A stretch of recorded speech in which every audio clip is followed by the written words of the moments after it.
Every filmmaker knows that when you're out filming, things almost never go according to plan. And so that helps stabilize.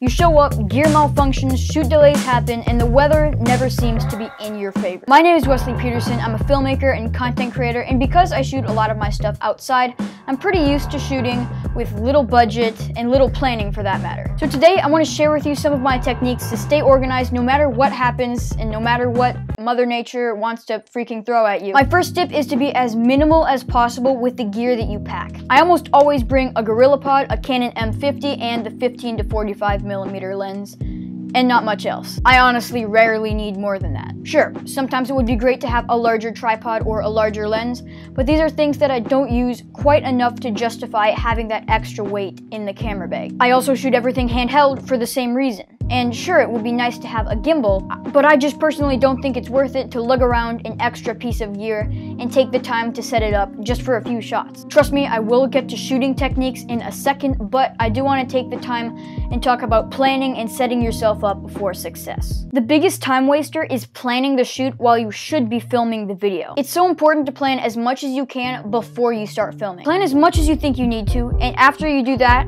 plan even more. Make a detailed schedule, shot lists, maybe even storyboard. An important thing to recognize is the fact that your shoot probably will not go according to your plan. This is why it's important to adapt to change. For example, this might mean having two plans depending on the weather condition. Last week, I went to the skate park with a few of my friends, and although we did get some pretty cool shots in the beginning, it actually started pouring soon afterwards. Maybe we should have taken a hint by looking at the sky, but we didn't.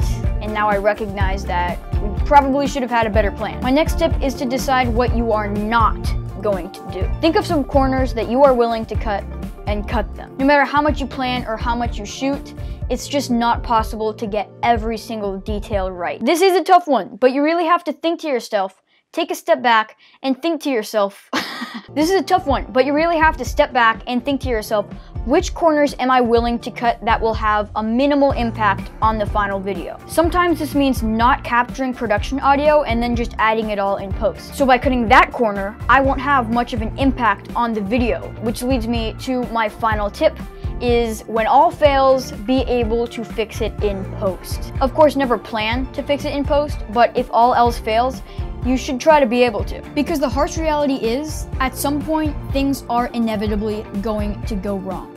But at least now when things do go wrong, you'll know what to do.